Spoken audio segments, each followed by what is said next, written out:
Oke, teman-teman, seperti biasa, kita awali dulu webinar malam hari ini dengan berdoa bersama ya, supaya acara boleh berjalan dengan lancar dari awal sampai akhir, dan terutama kita bisa memperoleh manfaat positif dari webinar malam hari ini. Ya, yuk kita berdoa, kita mulai.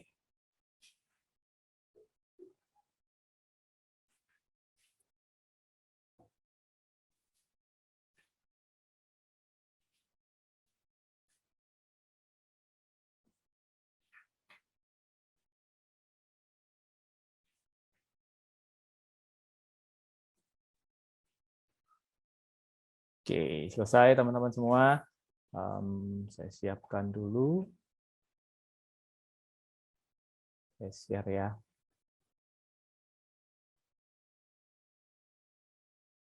Oke, bentar.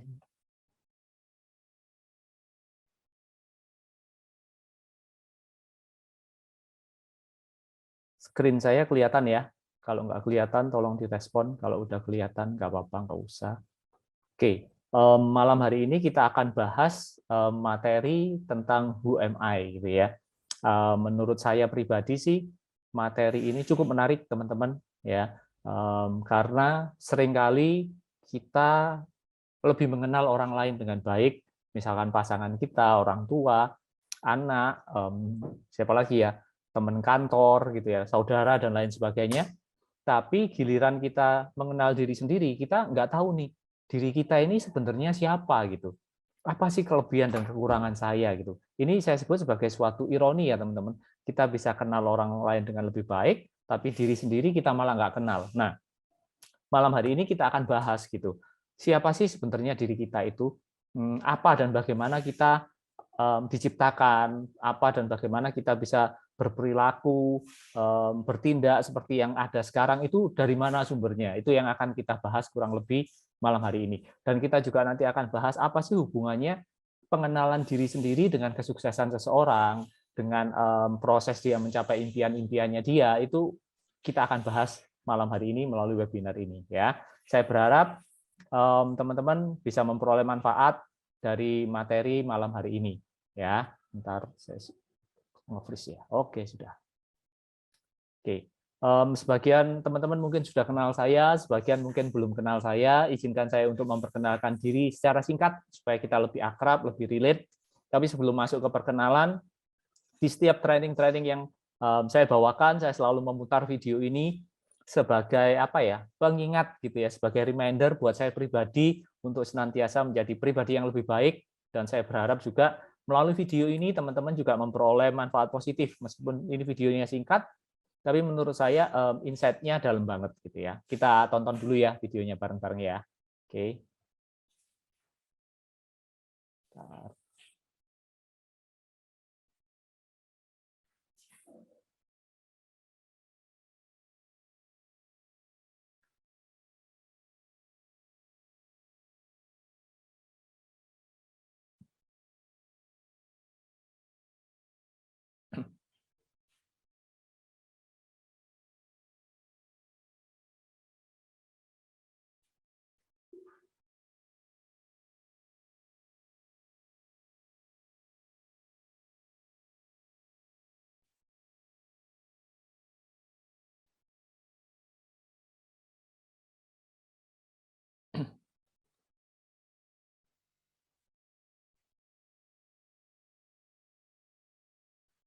Oke, keren ya, videonya singkat tapi maknanya dalam. Saya percaya teman-teman kalau menyimak video ini, teman-teman akan belajar gitu ya, sebagai pengingat bagi kita semua bahwa kita harus menjadi pribadi yang selalu rendah hati, yang mau belajar dari siapa saja, dari mana saja, dan kapan saja gitu ya. Karena tidak ada kata berhenti untuk belajar.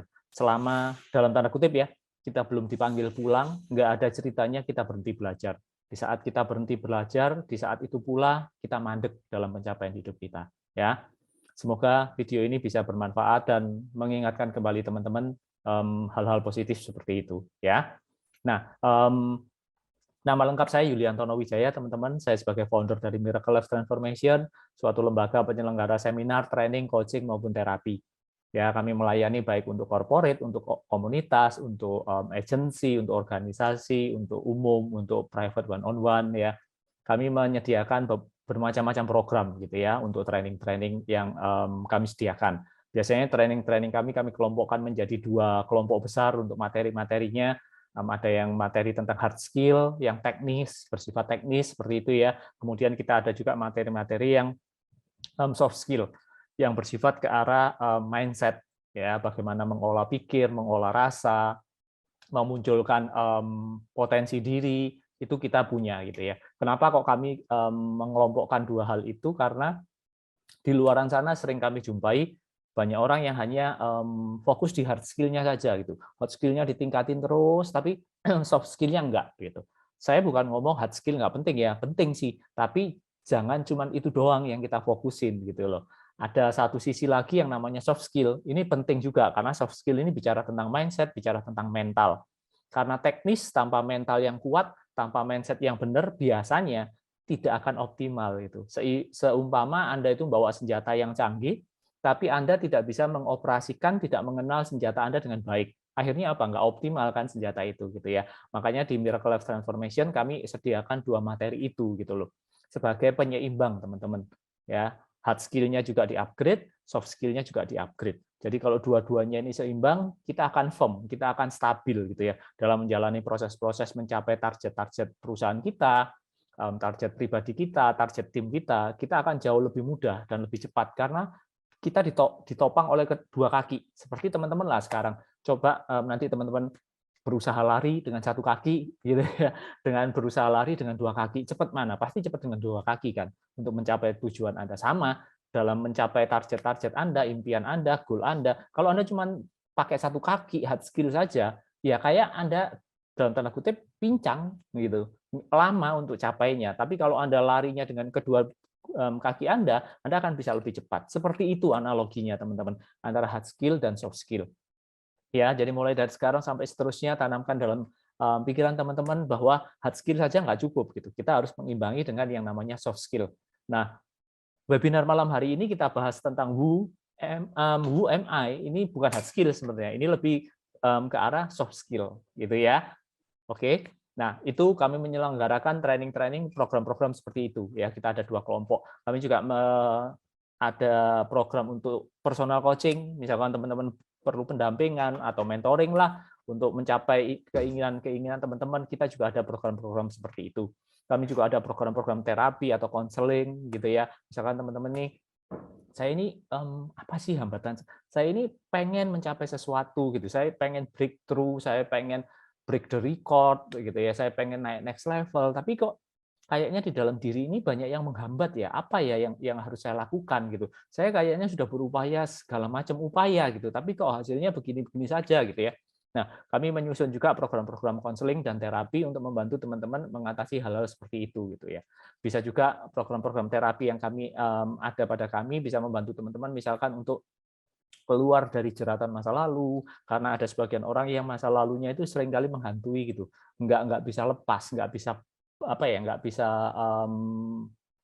ya nggak bisa lepas, kayak masih terikat dengan masa lalunya dia gitu ya, dengan luka-lukanya dia, dengan perih, dengan luka yang dia alami di masa lalu, dengan hambatan peristiwa-peristiwa tidak mengenakkan di masa lalu gitu ya, yang akhirnya menjadikan dia mengalami beberapa trauma, mengalami fobia, itu akan bisa terbantu teman-teman dengan program-program konseling maupun terapi di tempat kami ya. Atau kalau misalnya tidak ada hubungannya dengan masalah pemberdayaan diri, nggak ada hubungannya dengan apa namanya, menggali potensi diri, misalkan ada orang yang punya fobia dengan kondisi-kondisi tertentu, misalkan fobia di ruangan gelap, fobia di ketinggian, fobia di ruangan sempit gitu ya, atau fobia dengan benda-benda tertentu, misalkan fobia dengan jarum suntik, fobia dengan apa binatang-binatang tertentu, misalkan dengan cicak, tikus, kecoa yang terlalu berlebihan tentunya, itu akan sangat bisa terbantu dengan program-program terapi.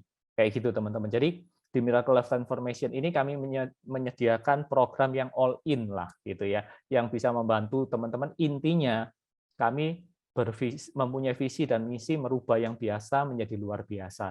Dengan cara apa? Dengan cara program-program yang tadi saya sebutkan. Itu ya, teman-teman. Nah, background saya bukan psikolog, background saya bukan marketing, teman-teman. Background saya malah manajemen dan teknik informatika gitu ya. memang kelihatannya nggak nyambung, ya sudahlah gitu ya. Tidak semua dalam kehidupan ini harus nyambung. Gitu. Tidak semua dalam kehidupan ini harapan harus sesuai dengan realita gitu ya. Tapi bagaimana kita menyikapi, bagaimana kita menjalani hidup ini dengan penuh syukur, menjalani hidup ini dengan hati yang enjoy, dengan menjalani hidup ini dengan percaya bahwa Tuhan punya rencana yang indah, itu yang lebih penting menurut saya. Ya, jadi saya belajar dari pengalaman saya gitu ya. Dulunya saya berprofesi sebagai seorang software engineering, saya pernah juga berprofesi sebagai seorang programmer, data analisis, pokoknya yang berhubungan dengan dunia IT lah. Karena itu memang background pendidikan saya gitu ya. Tapi akhirnya saya bisa sampai ke titik ini jadi praktisi penjualan, jadi seorang trainer, life coach, terapis dan main programmer. Nggak kepikir sih teman-teman, nggak nyangka juga gitu ya. Cuman dari sini saya belajar bahwa dalam kehidupan ini sebenarnya nggak ada yang nggak mungkin gitu, nggak ada yang nggak masuk akal, yang ada akalnya kita yang nggak masuk kadang-kadang. Ya, jadi bagi saya pribadi saya belajar satu poin penting ini yang saya mau share dengan teman-teman bahwa dalam kehidupan ini nggak ada yang nggak mungkin, semuanya mungkin. Tinggal bagaimana kita menyikapi, tinggal bagaimana kita merespon apa yang terjadi dalam kehidupan kita. Dengan cara apa? Dengan cara tetap menjadi pribadi yang rendah hati, seperti tadi video itu, yang tetap mau belajar, mau berusaha, mau berkembang, mau berjuang mengejar impian-impiannya gitu ya.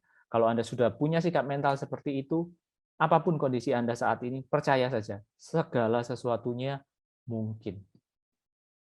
Setuju ya? Itu yang saya pelajarin poin yang pertama. Poin kedua yang saya pelajarin dalam perjalanan kehidupan saya, bahwa ini sering saya ulang-ulang dalam training-training yang saya bawakan sebagai reminder juga, bahwa segala sesuatu terjadi itu nggak ada yang ceritanya serba kebetulan gitu.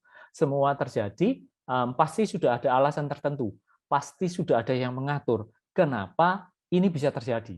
Everything happen by the reason gitu ya. Jadi Tuhan kita bukan Tuhan yang iseng gitu ya, membawa perjalanan hidup kita tanpa ada makna, tanpa ada maksud tertentu di balik semua itu. No, kita punya Tuhan yang sempurna, yang punya rencana yang indah untuk umatnya gitu, untuk anak-anaknya gitu ya. Sama sih teman-teman, saya juga akhirnya merefleksikan diri gitu ya. Oh, kenapa ya dulu saya kok masuk di manajemen informatika dulu, terus berprofesi sebagai ini sampai berada di titik sekarang. Oh, ternyata maksudnya Tuhan tuh ini gitu loh. Dari situ saya dikuatkan, semakin ditegaskan bahwa segala sesuatu nggak ada yang serba kebetulan. Ya, sama sih teman-teman. Malam hari ini teman-teman ikut webinar ini, ikut acara malam hari ini, saya percaya ini juga bukan kebetulan. Ya, saya percaya ini semua terjadi pasti ada alasan tertentu. Kenapa kita bisa ketemu malam hari ini? Ya, mungkin dulunya teman-teman males gitu ya kalau datang acara-acara seperti malam hari ini misalkan, tapi kok malam hari ini tiba-tiba pengen ya, kok tiba-tiba pengen ikut gitu ya. Percayalah, itu bukan kebetulan. Ya, karena faktanya kita ketemu malam hari ini gitu ya. Kalau dalam tanda kutip webinar ini bukan jatahnya Anda, ya sama dengan teman-teman yang nanti nonton rekaman dari webinar ini, kok tiba-tiba pengen nonton ya rekamannya, biasanya nggak pengen gitu ya. Percayalah, itu sudah jatahnya Anda. Kenapa Anda juga harus nonton rekaman ini gitu. Ya. Jadi kalau memang kita sudah sepakat, kita sudah sepaham bahwa segala sesuatu yang terjadi nggak ada yang serba kebetulan, saya minta satu hal ya teman-teman. Selama materi ini disampaikan, saya minta satu hal, tolong buka pikiran Anda, buka hati Anda. Ya, ikuti webinar ini dari awal sampai akhir. Poin saya adalah, siapa tahu materi webinar ini bisa jadi solusi buat mungkin permasalahan teman-teman saat ini, mungkin buat pergumulan teman-teman saat ini yang selalu teman-teman bawa dalam doa, siapa tahu materi-materi ini bisa memberikan jawaban dari pergumulan Anda saat ini. Karena kita udah percaya kan bahwa ini nggak ada yang kebetulan. Ya, setuju ya? Kalau teman-teman setuju, sekali lagi ikutin dari awal sampai akhir, jangan lift di tengah-tengah kalau tidak terpaksa. Ya, kita nggak tahu solusinya ada di mana, gitu ya. Tapi yang kita tahu, pertemuan ini baik untuk kita semua. Tuhan punya rencana yang indah untuk webinar malam hari ini. Oke, ya kita santai saja, kita saling sharing. Kalau teman-teman ada yang mau ditanyakan, silakan ditanyakan. Lebih enak nanti langsung tanya open mic saja, supaya nggak usah baca chat, supaya langsung berinteraksi boleh. Tapi kalau tidak memungkinkan teman-teman open mic, nanti chat saja juga nggak apa-apa. Gitu ya, oke? Itu sekilas perkenalan saya. Semoga apa yang saya sampaikan ini bisa memberikan insight buat teman-teman semua. Semoga bisa bermanfaat dan menjadi berkat buat teman-teman semua. Ya, Ini nomor WA kami, teman-teman. Kalau teman-teman memerlukan info-info tentang program dari Miracle Life Transformation, bisa menghubungi WA ini. Silakan follow Instagram kami juga, Miracle Life Transformation. Atau kalau teman-teman mau nonton beberapa rekaman webinar-webinar yang sudah kami lakukan, silakan join di channel YouTube kami.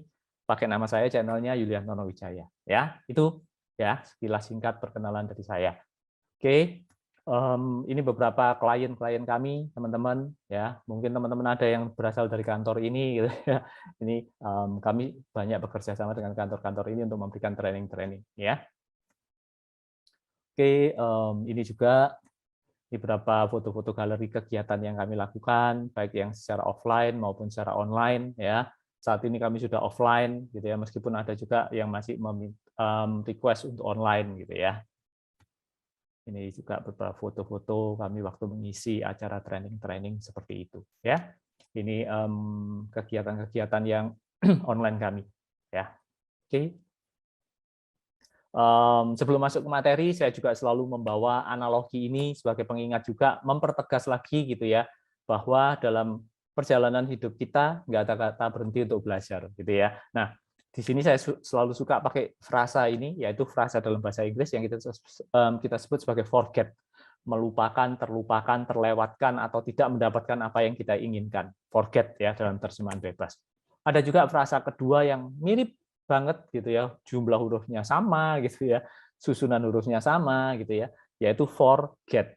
Terjemahan bebasnya untuk mendapatkan sesuatu, untuk achieve something, reach something gitu ya, untuk menggapai impian Anda, untuk mendapatkan apa yang Anda inginkan, itu frasanya forget ya. Sama persis, di samping beda makna, di samping beda arti, yang membedakan dari kedua frasa ini yang cukup signifikan adalah ini, teman-teman, spasi atau jeda. Artinya apa? Dari analogi ini kita bisa belajar, kalau teman-teman punya target, punya impian dalam hidup ini, punya tujuan, punya planning untuk masa depan teman-teman, tentunya yang lebih baik ya, yang teman-teman pengen dapatkan di masa depan Anda, kita dituntut untuk jeda sebentar. Kita dituntut untuk berhenti sebentar. Untuk apa? Ya untuk itu tadi loh. Untuk masuk ke dalam, mengevaluasi diri, saya kurangnya apa, saya kelebihannya apa. Ini relate banget dengan materi kita tentang who am I. Kita jeda sebentar untuk apa? Untuk belajar lagi, mengupgrade hard skill kita, mengupgrade soft skill kita. Itu sebenarnya.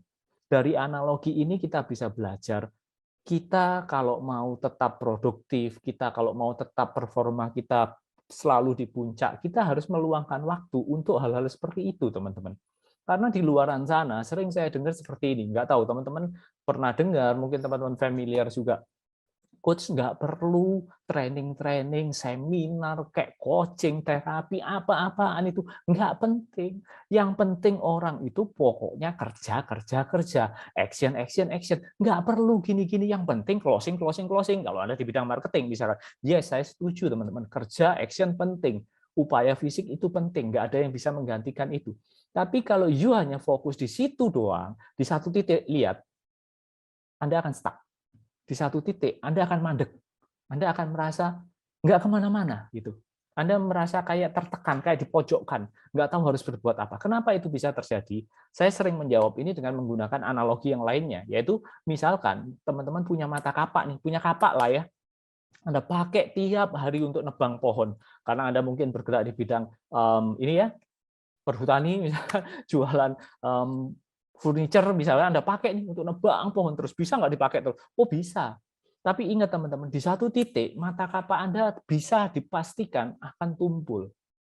Begitu kapak ini tumpul, kalau Anda paksa terus pakai, akhirnya apa? Produktivitas Anda turun pasti. Hasil yang Anda dapatkan turun. Kenapa? Lawang mata kapaknya tumpul. Berarti Anda harus meluangkan waktu kan? Untuk apa? Untuk berhenti bekerja, untuk berhenti menggunakan kapak itu, dan meluangkan waktu untuk apa? Mengasah kembali mata kapak tersebut. Supaya apa? Supaya mata kapak tersebut kembali tajam. Sehingga nanti kalau Anda pakai, bisa menghasilkan produksi atau hasil yang lebih baik lagi. Sama dengan diri kita, teman-teman. Anda kerja terus, nggak pernah upgrade skill, hard skill-nya nggak pernah di-upgrade, soft skill-nya nggak pernah di-upgrade. Ya kayak gitu. Nanti lihat ya, di satu titik Anda akan mengalami itu. Kalau Anda biarkan seperti itu. Di sini sekali lagi teman-teman, perlunya kita jeda, kita diam. Untuk apa? Untuk belajar. Jujur pribadi, saya sampaikan dari hati saya yang paling dalam buat teman-teman yang hadir malam hari ini, buat teman-teman yang nanti nonton rekaman dari webinar ini, Anda luar biasa. Anda sudah mau meluangkan waktu untuk duduk diam, dalam tanda kutip ya, mendengarkan webinar ini, karena Anda tahu upgrade skill itu penting. Karena Anda tahu belajar itu harus terus-terusan. Karena Anda tahu berubah itu penting. Enggak semua seperti Anda. Saya berdoa buat teman-teman yang hadir malam hari ini, buat teman-teman yang nanti nonton rekaman webinar ini, semoga apa yang Anda impikan, apa yang Anda cita-citakan, apa yang Anda damba-dambakan selama ini bisa tercapai dengan lebih cepat dan lebih mudah. Amin. Oke, ya. Jelas ya sampai titik ini ya teman-teman, dengan video itu, dengan analogi ini, sekarang teman-teman sudah paham bahwa siapapun kita, nggak ada ceritanya kita berhenti belajar. Kita perlu selalu mengupgrade skill kita, baik hard skill-nya dan soft skill-nya, dan itu harus seimbang. Supaya kaki kita, kayak analogi tadi, kalau berlari seimbang, sehingga Anda lebih cepat mencapai tujuan. Ya, oke, penting praktek tanpa teori sama dengan ngawur ya. Teori tanpa praktek sama dengan nol besar atau tidak ada hasil. Artinya apa? Ya seimbang. Ya, kalau Anda praktek nggak ada teori, uang sekolah Anda nanti akan cukup besar gitu. Ada buang tenaga, buang energi, buang uang, buang dana. Trial and error Anda akan membuat Anda frustasi karena Anda nggak punya landasan teorinya. Artinya Anda pokoknya praktek dicoba. Iya nggak apa-apa sih, tapi Anda akan nabrak sana, nabrak sini karena teori itu membantu Anda untuk mengguiding Anda dalam perjalanan mencapai apa yang Anda inginkan. Itu kan fungsinya teori. Makanya belajar juga penting. Sama, kalau Anda belajar toh, mengumpulkan materi toh, ikut training toh, nggak pernah praktek, ya nggak ada hasilnya juga. Jadi intinya seimbang. Karena alam hukumnya salah satunya adalah hukum keseimbangan. Apa yang tidak seimbang akan tidak membawa hasil. Apa yang tidak seimbang di satu titik akan dipaksa untuk menjadi seimbang. Hati-hati. Ya, oke. Saya lanjut ya. Oke. Saya suka dengan quotes-nya Albert Einstein, teman-teman. Pakai terjemahan bebas ya. Sekali saja kamu berhenti belajar, saat itu kamu dalam tanda kutip mati. Mati secara apa? Secara performa, secara potensi diri. Anda nggak akan kemana-mana. Zaman terus berkembang, Anda nggak berkembang. Anda bisa kebayang nggak logika sederhana orang seperti itu akan ketinggalan di belakang. Gitu. Lah yang masih berkembang saja, yang tetap berubah, mau belajar saja kadang masih struggle, apalagi orang-orang yang pokoknya aku kayak gini, aku nggak mau berubah, ya selesai ya teman-teman. Logika sederhana saja, nggak usah mikir terlalu ruwet, gitu ya. Kehidupan terus berubah, kehidupan terus berkembang, kehidupan terus bertumbuh, lah Anda diem, dia pasti ketinggalan lah. Kan itu gampangannya. Ya, oke. Lanjut ya. Sebelum saya masuk ke detailnya, saya punya sedikit analogi. Ya, saya punya sedikit analogi buat teman-teman semua. Dengan analogi biasanya kita akan lebih mudah untuk memahami suatu materi. Misalkan nih ya, misalkan teman-teman beli handphone baru, Anda bawa pulang, Anda unboxing, ya. Begitu Anda unboxing, let's say Anda beli iPhone lah gitu ya, iPhone yang baru gitu ya, Anda unboxing di rumah, Anda nyalakan, misalkan, pertanyaan saya, boleh di chat, boleh Anda open mic ya, silakan. Saat Anda menyalakan handphone yang baru saja Anda beli dari store-nya, gitu ya, apakah begitu Anda nyalakan handphonenya, sudah ada program bawaannya, atau handphone itu kosong plong, gitu, nggak ada apa-apanya isinya? Boleh nggak saya dibantu? Boleh chat, boleh open mic. Ada program bawaannya dia, atau kosong, nggak ada apa-apanya di dalam handphone itu? Yang mana? Ini ada chat masuk ya. Sudah ada program bawaan dari Pak Lukas. Oke, thank you Pak. Ada jawaban yang lain? Bu Sani, Alexandra, ada program bawaannya. Yes. Oke, Anda setuju ya? Jadi saat kita membawa pulang handphone itu dan unboxing gitu ya, sudah ada program bawaannya. Artinya default settingnya dari pabrik ada, ya itu yang pertama. Supaya nanti relate ya dengan materi ini. Kemudian seiring perjalanan Anda gitu ya, memakai handphone ini, Anda pasti melakukan install program-program yang mana Anda butuhkan, betul ya? Jadi di samping program bawaan itu, kita juga menginstall program-program yang lain. Contohnya apa? Anda menginstall Zoom untuk webinar malam hari ini, benar nggak sih?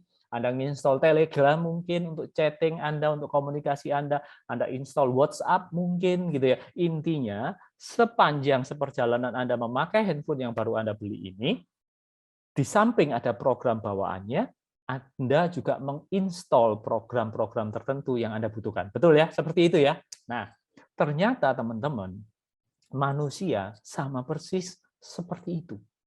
Bukannya manusia nyuntuh handphone, tapi handphone karena diciptakan oleh manusia, pasti mekanismenya sama dengan kehidupan manusia gitu ya. Jadi manusia sama persis kayak gitu. Saya dan Anda ini persis sama kayak handphone itu. Maksudnya apa, Coach? Maksudnya kayak gini. Ya, ini kita masuk lebih dalam lagi ya. Dari analogi ini Anda udah paham ya. Terima kasih buat tadi Anda teman-teman yang memberikan respon menjawab gitu ya. Bagaimana dengan manusia? Sama ternyata teman-teman.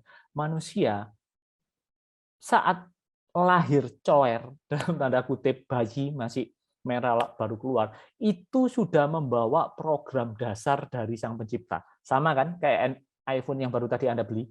Begitu Anda unboxing, di dalamnya sudah ada programnya. Sama, begitu Anda lahir gitu ya, di dalam sini sudah ada program dasar dari Sang Pencipta, dari Tuhan kita. Program-program ini Tuhan sematkan di dalam hidup kita dengan tujuan supaya Anda sewaktu hidup di dalam dunia ini, Anda bisa menjalani proses kehidupan Anda dengan baik. Tentunya sekali lagi Tuhan nggak iseng kan ciptakan Anda. Kita udah sepakat dengan itu. Artinya Tuhan mau Anda menjalani kehidupan ini dengan sebaik-baiknya. Ya, makanya Anda dibekali dengan program-program dasar dari Sang Pencipta. Apa itu? Nanti kita akan bahas sebentar lagi. Ini gambaran besarnya dulu, kerangka berpikirnya dulu. Ya, itu poin pertama, bagaimana dengan manusia. Poin yang kedua, ternyata di samping kita sudah disematkan oleh program dasar dari Sang Pencipta, saat manusia lahir pertama kali juga membawa program dari orang tua. Atau bahasanya dari para leluhur Anda. Pastikan ya, orang tuanya orang tua Anda di atas itu kan mempunyai andil besar dalam menentukan siapa Anda. Kalau Anda dulu, kalau nggak salah SMP kali ya, SMP apa SMA, kalau Anda nggak bolos pelajaran biologi, Anda tahu kan, pada saat proses pembuahan, ada kromosom X atau Y, nggak tahu lah, saya kebalik atau apa, dari ayah, dari ibu, gitu kan, dari proses pembuahan, bercampur menjadi satu, jadilah janin itu. Artinya apa? Saat Anda lahir, itu di samping program bawaan dari Tuhan, program-program orang tua Anda langsung masuk ke diri Anda. Suka nggak suka, mau nggak mau, who am I? Kita seperti itu. Ya, jadi program dari orang tua Anda, emosi-emosi orang tua Anda, perilaku orang tua Anda, karakter orang tua Anda, masuk teman-teman. Dari para nenek, kakek, kita juga ikut masuk ke situ. Kan orang tua kita punya orang tua, pasti nyampur semua kan, masuk di kita. Itu yang kalau dalam biologi Anda masih ingat, masuk di DNA kita. Jadi blueprint kehidupan kita, sifat orang tua. Makanya nggak ada kan anak yang sifatnya nggak kayak orang tuanya, nggak ada kan. Pasti anak itu pasti nurun salah satu. Kalau nggak mamanya ya papanya. Kalau dalam biologi lagi, kalau Anda masih ingat terjadi persilangan kan. By default ya, anak perempuan banyak kemiripan dengan ayah. Anak laki-laki banyak kemiripan dengan ibu. Ya itu by default sudah. Gitu loh. Paham ya? Jadi kalau ada orang tua misalnya ada yang ngomong gitu ya, kalau dalam dunia parenting gitu ya, kamu ini nuwakal banget, anaknya sopo tuh kok tingkah laku kayak gini. Ya nurun dia pasti kan. Lah siapa lagi yang diturun? Lah wong pada waktu pertama lahir sudah membawa program bawaan kok. Dari mana? Ya dari orang tua. Ya.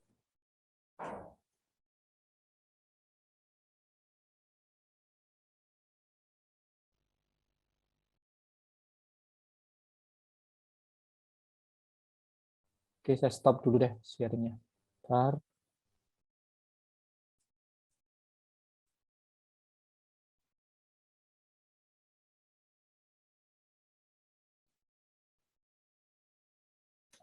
Fresh lagi ya. Bentar teman-teman ya. Halo, halo teman-teman. Halo, halo. Masuk ya, sudah ya. Ini sekarang gambarnya ya ini menurut Dokter Paul bla bla Oke, bla. sip. Berarti udah update. Mohon maaf ya, tadi ini apa namanya gangguan. Oke, kita lanjut ya. Bentar teman-teman. Kepencet.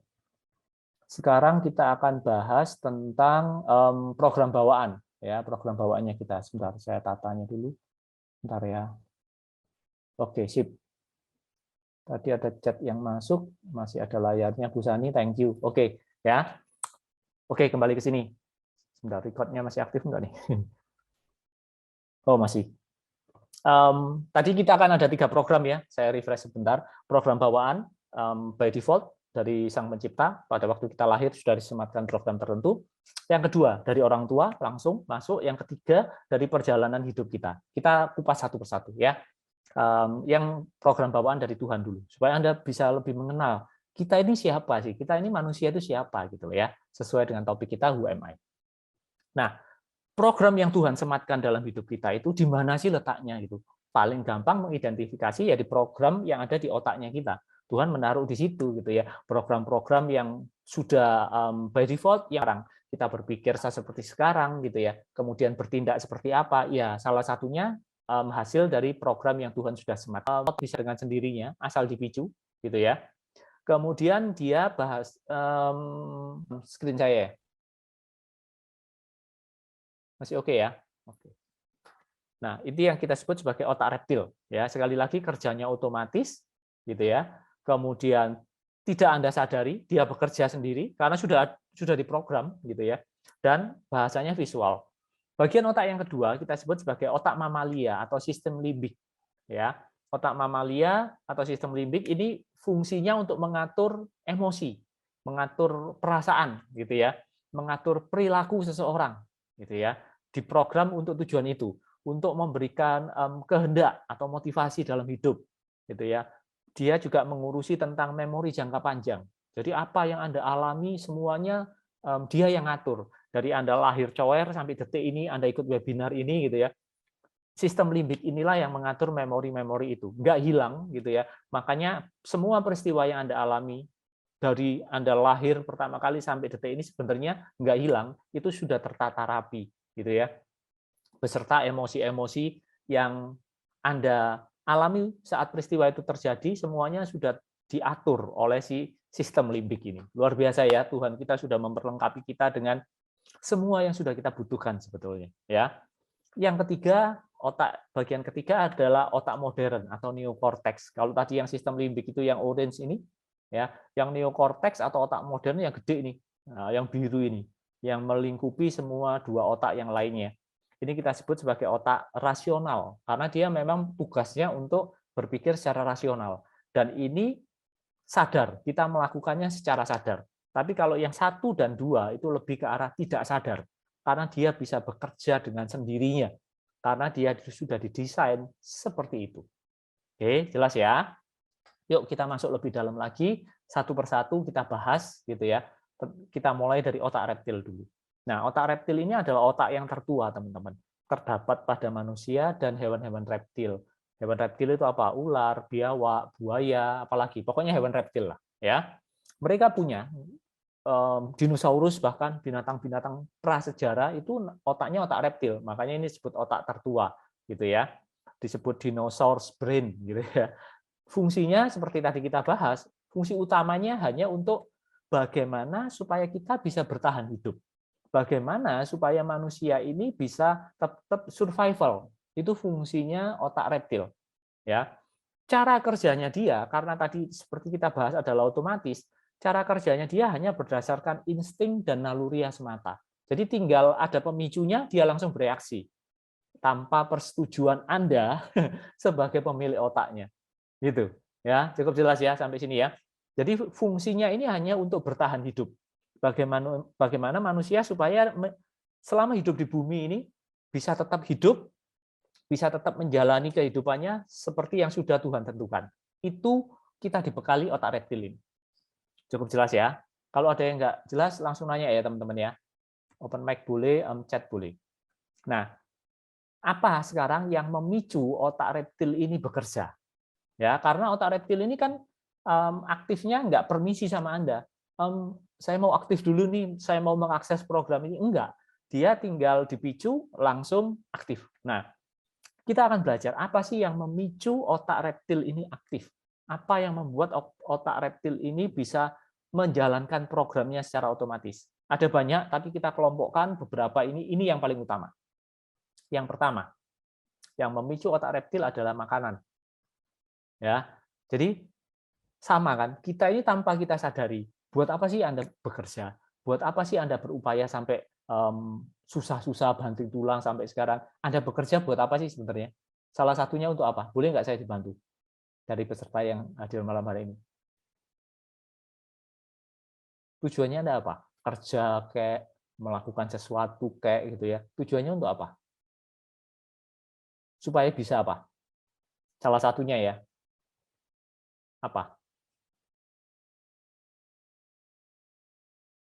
Bentar ya, chat masuk.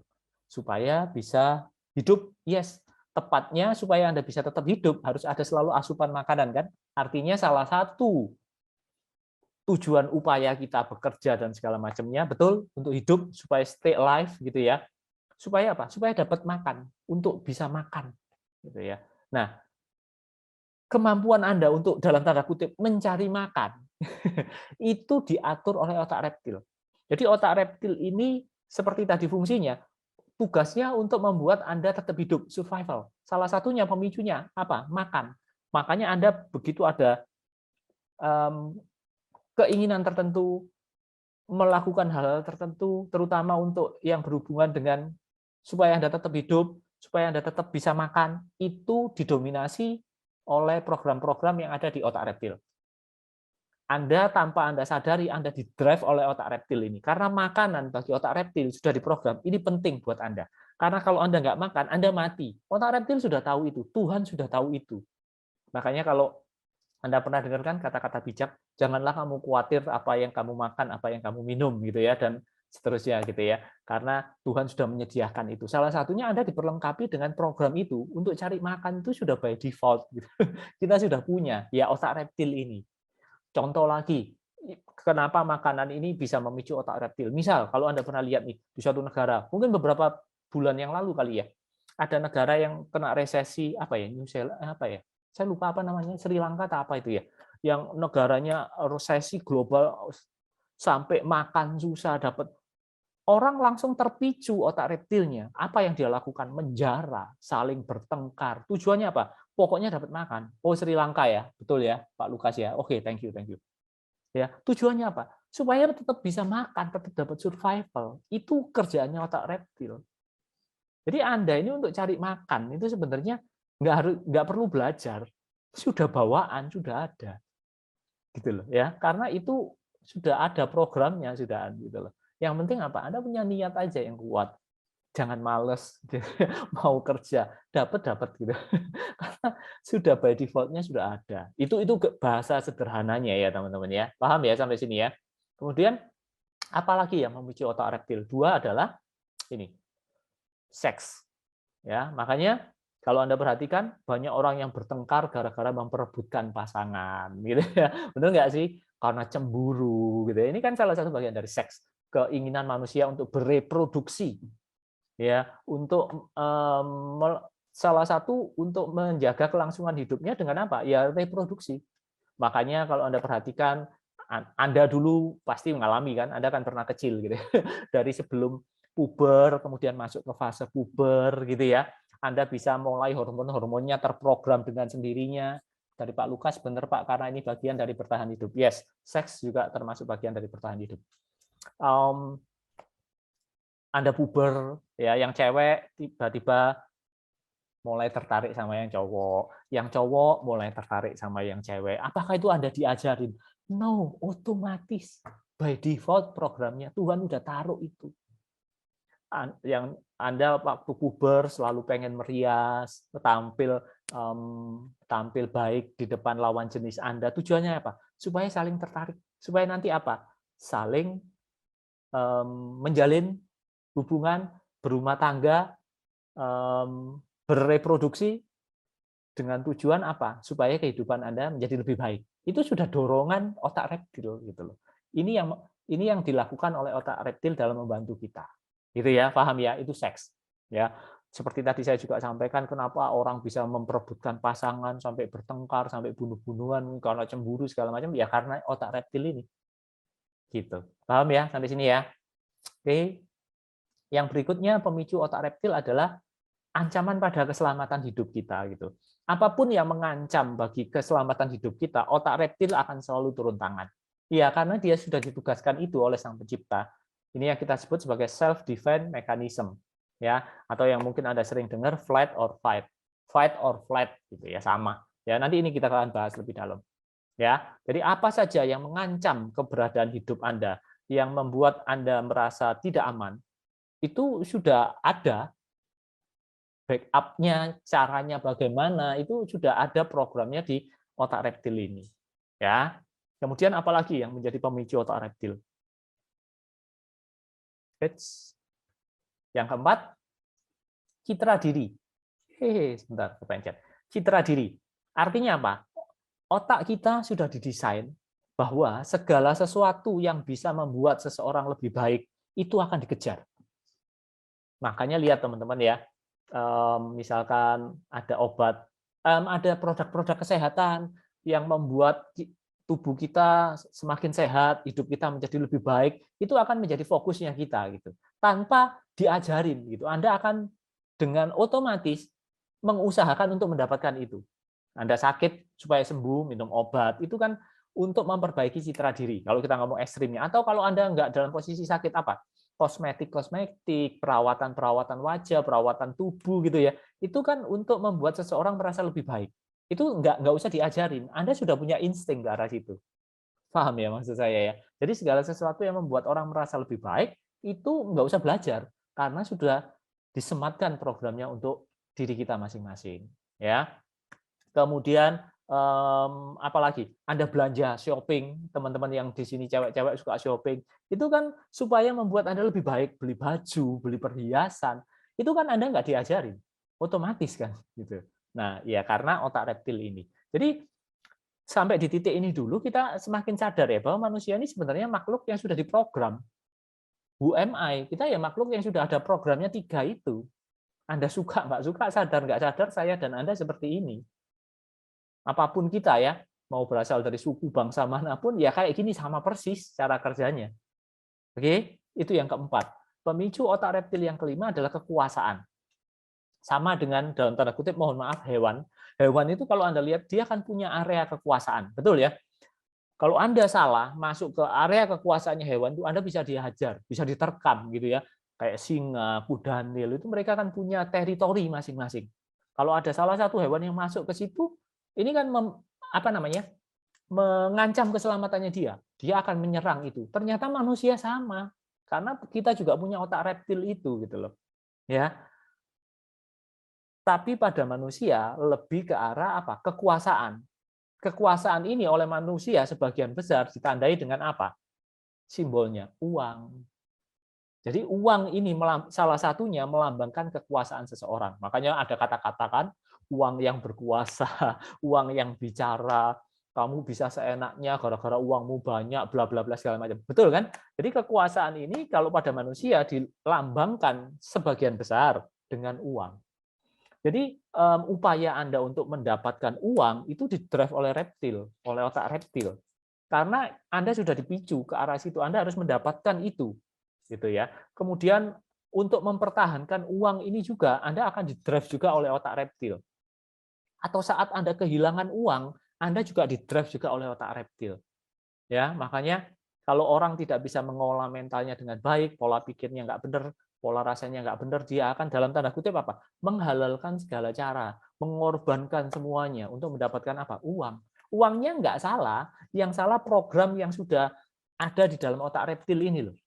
Yang mungkin pada awalnya Tuhan memberikan itu benar adanya, baik adanya, tapi ingat nggak, seperjalanan hidup kita juga ikut andil memprogram itu gitu loh. Sehingga ada orang yang nggak mau kehilangan uang dikekep gitu, nggak boleh hilang. Ya memang karena ini lambang kekuasaan bagi saya dan Anda gitu, wajar teman-teman. Ya, paham ya sampai sini ya? Karena kita harus mendapatkan itu, harus mendapatkan kekuasaan itu. Jangan sampai kekuasaan itu hilang, jangan sampai orang lain masuk ke teritori kita, merampas uang kita. Itu sudah program bawaan gitu. Tapi kalau kita nggak bisa menyikapi dengan benar, akhirnya apa? Kita diperbudak oleh uang ini sendiri gitu loh. Paham ya sampai sini ya? Itu saya dan Anda ya seperti itu emang gitu. Ya. Jadi teman-teman, 5 hal inilah yang memicu otak reptil kita. Jadi saya dan Anda dalam 5 poin ini sama persis. Jadi artinya mulai dari sekarang sampai seterusnya, janganlah kita saling mencela orang lain karena dosa kita berbeda gitu. Kita sama sebenarnya, kita punya program-program ini gitu loh. Jadi ketika berhubungan dengan masalah uang, kalau kita perdalam tentang poin 5 ya, kita ketika berhubungan dengan masalah uang, ternyata manusia tidak selalu berlaku rasional. Betul apa betul? Setuju ya? Makanya mungkin sering Anda lihat gitu ya, saudara bertengkar karena masalah uang. Orang tua dan anak bertengkar gara-gara masalah uang. Sudah nggak rasional lagi. Bisa ada anak yang menuntut orang tuanya, betul nggak sih? Bisa ada saudara yang saling bertengkar rebutan warisan, sementara orang tuanya belum meninggal, misalkan. Nggak tahu, mungkin teman-teman sering mendengar, mungkin mengetahui, atau Anda mengalami hal-hal seperti itu, yang dipicu masalah uang. Ya, itu ya memang seperti itu, gitu loh. Karena otak kita ada program untuk selalu mempertahankan kekuasaan itu. Jadi kalau berhubungan dengan uang, seringkali kita nggak rasional lagi. Sampai ada kata-kata kan uang nggak ada saudaranya, kayak gitu ya, benar ya? Tapi sekali lagi, bukan uangnya yang jahat, bukan uangnya yang menjadi sumber masalah sebetulnya. Yang jadi sumber masalah adalah bagaimana kita menyikapi perilaku kita terhadap uang itu. Itu sih sebenarnya, ya. Jangan bermusuhan sama uang, teman-teman. Kalau Anda bermusuhan sama uang, ribet nanti hidup Anda. Itu kita punya program khusus, nggak tahu teman-teman di sini ada yang pernah ikut nggak? Kita punya program training namanya Financial Healing. Kita bicara tentang masalah uang lebih dalam lagi gitu ya. Nanti kapan nanti kalau kita berjodoh kita bisa ketemu di kelas itu. Ya, jadi ketika berhubungan dengan masalah uang ternyata manusia tidak selalu berlaku rasional. Oke? Ini 5 hal yang memicu otak reptil. Semakin seru ya, semakin malam semakin seru ya, semakin banyak belajar ya. Sampai di sini dulu sebelum saya lanjut. Adakah yang mau teman-teman tanyakan? Saya tak minum sebentar ya.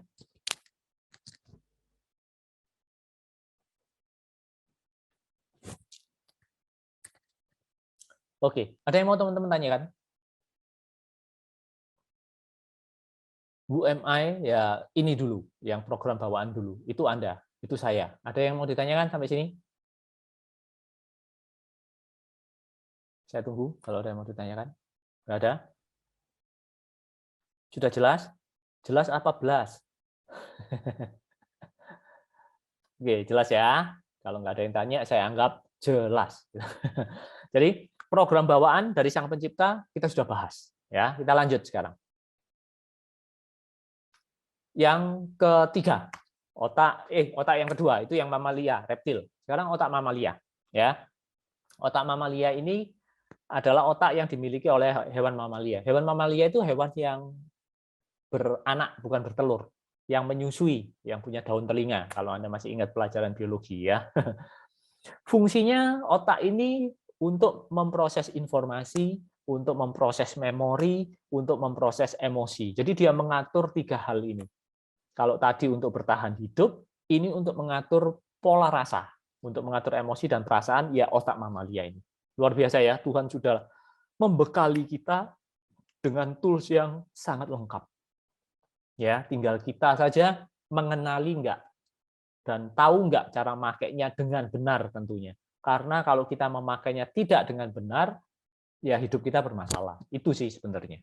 Makanya kenapa mengenal diri sendiri itu menjadi sangat penting. Ya, lanjut ya. Jadi otak mamalia mengatur informasi, perasaan, dan emosi serta memori. Ya, jadi ini otak mamalia ini membantu manusia untuk merasakan sesuatu. Tugasnya dia membantu Anda untuk merasakan sesuatu dari stimulus tertentu yang Anda terima tentunya dari mana? Kelima panca indera Anda gitu ya. Dengan memastikan jadi dia sudah didesain supaya manusia itu mendapatkan kesenangan dan menghindarkan Anda dari kesengsaraan atau penderitaan. Jadi dia itu memetakan, teman-teman, semua peristiwa-peristiwa yang Anda alami selama hidup Anda, beserta semua perasaannya, beserta semua emosi yang ada di peristiwa tersebut, itu dia catat, dia petakan, disimpan per klaster dalam otak Anda. Makanya, kalau saya minta saat ini, Anda masih ingat nggak kejadian yang paling menyenangkan dalam hidup Anda? Anda akan cepat mengeluarkan itu. Anda bisa tahu peristiwanya, bahkan emosinya bisa Anda munculkan lagi. Benar nggak sih? Ya, karena ya memang itu tercatat klaster per klaster, sudah dipetakan oleh otak mamalia ini. Tujuannya apa? Supaya Anda merasakan yang menyenangkan dan menghilangkan yang tidak Anda sukai. Betul ya, Bu Sani ya? Oke, thank you. Jadi fungsinya otak mamalia ini supaya manusia mendapatkan kesenangan dan menghindarkan dari kesengsaraan atau penderitaan. Disinilah membuat manusia bisa belajar dari pengalamannya. Kenapa? Kok disimpan? Supaya manusia punya referensi, punya database kalau bahasanya saya. Sehingga nanti ke depannya Anda ada database-nya. Oh, saya harus begini. Ini yang kita sebut manusia itu belajar dari pengalaman. Karena setiap peristiwa yang Anda alami itu disimpan oleh otak mamalia ini. Misalkan, kejadian Anda disakiti oleh pasangan Anda, dikhianati oleh orang-orang yang Anda sayangi, oleh orang-orang yang Anda cintai, itu disimpan sama otak mamalia ini. Beserta emosi-emosi yang muncul saat itu disimpan, satu paket. Tujuannya apa? Supaya ke depannya Anda terhindar dari ini, gitu loh. Paham ya? Karena tugasnya dia mendapatkan kesenangan dan menghindarkan penderitaan buat hidup Anda. Jadi supaya manusia bisa belajar dari pengalamannya. Luar biasa ya. Semakin belajar, semakin Anda mengetahui diri Anda, semakin Anda tahu bahwa Tuhan itu maha besar. Makanya ada kata-kata bijak kan, orang yang mengenal dirinya, dia mengenal Tuhannya. Semakin Anda mengenal diri Anda dengan baik, semakin Anda mengenali kebesaran Tuhan dalam hidup Anda. Tapi kita enggak biasanya. Kita mengenal orang lain dengan lebih baik, kita sendiri enggak kenal siapa diri kita. Ironi bukan? Itu kan yang selama ini kita lakukan. Padahal penting banget enggak kita mengenal diri sendiri. Penting banget. Ikutin terus, nanti Anda akan semakin tahu betapa pentingnya mengenal diri sendiri itu. Gitu ya. Oke? Jadi, membantu merasakan sesuatu ya. Lanjut ya. Yang ketiga, dari 3 otak itu adalah otak modern, yang neokorteks yang biru ini, yang gede ini. Ini adalah otak yang paling modern. Otak inilah yang membedakan manusia dengan makhluk hidup yang lainnya. Kalau makhluk hidup yang lainnya punya insting, punya emosi, ya, tapi dia nggak punya otak ini. Otak ini hanya ada pada manusia. Otak ini berfungsi untuk apa? Menganalisa, merasionalkan hal-hal tertentu, membuat rangkaian logika, membuat kita kreatif, kita bisa memahami komunikasi secara verbal, kita bisa membuat narasi, bisa berkomunikasi dengan bahasa-bahasa tertentu. Itu program yang sudah ada di otak modern atau neokorteks ini. Inilah yang membedakan manusia dengan makhluk hidup yang lainnya. Akal budi itu ada di sini. Intinya yang logik, yang rasional itu ada di sini. Tapi yang jadi masalah adalah ini, teman-teman. Kita harus menyadari ini. Sayangnya bagian otak ini, meskipun besar, biru ini gede banget kan, dibandingkan yang orange sama yang ungu ini. Ya, tapi meskipun dia besar, bentuknya besar, kedua otak ini sangat mudah dipengaruhi dan dikuasai oleh dua bagian otak yang lainnya. Artinya apa? Otak neokorteks ini mudah sekali diintervensi oleh otak reptil sama otak limbik. Mudah sekali dikuasai oleh dua otak itu. Itu masalahnya. Jadi meskipun dia gede, proporsinya besar, tapi sangat mudah dikuasai. Contoh. Saya kasih contoh ya, saya keluarkan beberapa contoh nih. Contoh paling gampang lah dalam kasus diet. Berapa orang sih yang sudah pengen diet karena dia sadar bahwa berat badannya sudah overweight, nggak bagus untuk kesehatannya dia gitu ya, harus berolahraga. Itu apa yang mikir itu? Neokorteks kan, rasional, logika. Berarti saya harus mengurangi berat badan dengan apa? Jaga makanan, rutin berolahraga, makan sehat, betul ya? Tapi di suatu titik saat dia melakukan program diet itu, dua otak yang lainnya ini akan ikut mengintervensi. Kenapa? Bagi otak reptil, kalau Anda makannya kurang, dia takut jangan-jangan nanti Anda ada apa-apanya gitu loh. Karena otak reptil masih ingat ya, tugasnya apa? Yang micu otak reptil salah satunya apa? Makanan kan. Memastikan Anda makan itu cukup gitu loh. Nah, Anda diet misalkan, Anda makannya dikurangi, yang dulunya makannya bervariasi sekarang cuma makan sayur doang misalkan. Nah, otak reptil kan akan terpicu. Dia akan melakukan tugasnya. Dia bekerja sama dengan otak mamalia. Memunculkan apa? Memunculkan makanan ini loh enak, kamu kok nggak makan lagi? Kan dia masih ingat kan, dia sudah memetakan kan, waktu Anda makan-makan yang bakar-bakar itu yang enak, itu dimunculkan sama dia. Tujuannya apa? Supaya Anda nggak menderita. Lah dulu kamu makannya banyak, makannya enak, kok sekarang kamu makannya dikurangi, cuma makan sayur sama buah doang. Apa-apaan ini kan bahaya. Jadi otak reptil dan otak limbik bekerja sama mengintervensi otak rasional ini. Alhasil apa? Godaannya banyak kalau Anda diet, benar nggak?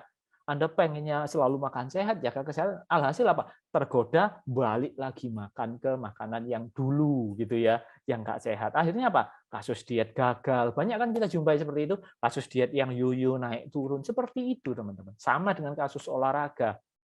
Anda tahu olahraga baik, tapi sama otak limbik sama otak reptil diintervensi. Karena apa? Mungkin ada pengalaman di masa lalu Anda yang sudah dicatat sama otak ini bahwa nggak berolahraga itu enak, olahraga itu nggak enak.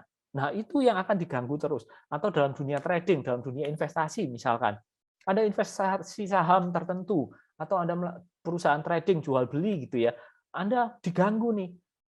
Misalkan Anda tahu nih, mestinya saya nggak boleh investasi di sektor ini, nggak bagus nih. Itu secara rasional, secara otak neokorteks. Tapi mungkin dulu Anda punya pengalaman-pengalaman tertentu gitu ya, yang ada hubungannya dengan apa yang Anda investasikan, itu akan ganggu, teman-teman. Yang asalnya Anda nggak mau investasi di situ misalnya, tapi karena diintervensi oleh limbic brain dan reptile brain ini, Anda terganggu, Anda terpengaruh, bingung, konflik batin, dan lain sebagainya. Alhasil apa? Anda nggak kemana-mana. Alhasil apa? Anda salah ngambil keputusan. Itu, ya kita itu seperti itu. Anda bisa paham ya sampai sekarang, sampai di titik ini ya. Jadi bahayanya dalam tanda kutip ya, kalau dua otak reptil sama limbik, sistem limbik ini berisi program-program yang tidak memberdayakan Anda, yang sifatnya nggak bagus, yang sifatnya negatif, ini akan mengganggu banget. Paham ya sampai sini ya? Karena mekanismenya sudah didesain Tuhan seperti itu gitu loh. Jadi kita harus bisa mengolahnya dengan baik. Itu sebenarnya tugas kita. Gitu ya, mengolah datanya, bukan merubah mekanismenya. Mekanismenya sudah nggak bisa dirubah, teman-teman. Dari sononya mekanismenya sudah seperti itu. Ya, tugasnya limbik, ngatur emosi, perasaan, menghindarkan Anda dari penderitaan dan mendrive Anda supaya dapat kesenangan, otak reptil supaya Anda tetap bertahan hidup. Mekanismenya sudah seperti itu. Tinggal yang bisa manusia lakukan apa? Datanya ini loh, dibereskan yang nggak benar-benar. Gitu. Cukup jelas ya sampai sini ya. Oke. Nah, jadi dari cara kerja otak ini, 3 bagian otak ini sebenarnya kalau kita mau simpulkan, ternyata perilaku dasar manusia ya cuma 2 ini doang. Enggak, siapapun saya, siapapun Anda, kita semua makhluk hidup ini intinya pasti mencari kesenangan, menghindari penderitaan. Setuju nggak? Buat apa sih Anda kerja sekarang? Di samping tadi untuk cari makan, untuk bertahan hidup. Ujung-ujungnya apa? Mencari kesenangan. Supaya hidupmu nggak menderita. Supaya kamu mendapatkan apa yang kamu inginkan. Supaya kamu bahagia. Buat apa sih kamu berumah tangga misalkan? Membangun rumah tangga dengan pasangan Anda, dulunya pengen apa? Supaya mencari kesenangan, menghindari penderitaan. Karena mungkin bagi Anda jomblo itu menderita gitu loh. Kalau ada pasangan kan enak, bisa berbagi, bla bla bla segala macam. Ini kan sebenarnya mencari kesenangan, menghindari penderitaan. Kenapa Anda buka bisnis, buka kantor, buka perusahaan, buka pabrik yang seperti sekarang? Untuk mencari kesenangan. Kesenangan apa? Macam-macam. Bisa berupa prestis, bisa berupa uang, kekuasaan, gitu kan? Supaya Anda tidak menderita, supaya hidup Anda nggak bermasalah dalam hal keuangan. Semua apapun. Kalau Anda tanyakan dalam diri Anda, perilaku dasar manusia di drive 2 poin ini. Mencari kesenangan, menghindari penderitaan. Setuju ya sampai sini ya? Oke, semakin jelas ya. Jadi saya dan Anda itu makhluk ini sebenarnya. Artinya apa? Kita ini egois enggak sebenarnya? Boleh nggak saya dibantu? Manusia ini makhluk egois nggak kalau Anda lihat dari penjelasan sampai titik ini?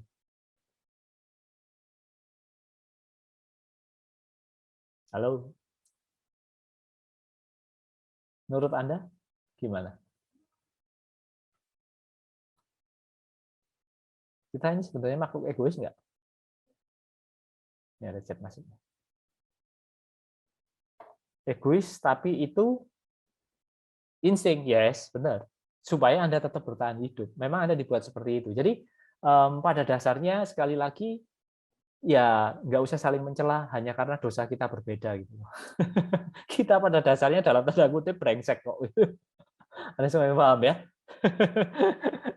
Ya memang kita seperti ini gitu loh. Tinggal bagaimana kita menyikapi gitu ya, perilaku kita, masuk ke dalam membereskan yang bisa dibenahi, kita benahi. Untuk mekanisme kita sudah nggak bisa rubah gitu ya, karena sudah dari sononya ya. Oke, lanjut ya. Jadi inilah perilaku dasar manusia, mencari kesenangan, menghindari penderitaan. Nah, bagaimana caranya otak, program yang ada di dalam otak kita menghindari penderitaan? Lewat self defense mechanism tadi. Ini tugasnya otak reptil tadi ya. Kalau untuk mencari kenikmatan itu lebih ke tugasnya otak mamalia, sistem limbik, membantu Anda mendapatkan kesenangan, mendapatkan kesenangan. Untuk menghindari penderitaan ini lebih diambil alih porsinya terbesar oleh otak reptil tadi. Karena kan dia tugasnya menjaga Anda supaya bertahan hidup ya. Dengan cara apa? Biasanya lewat 3 mekanisme. Yang pertama, melawan. Artinya apa?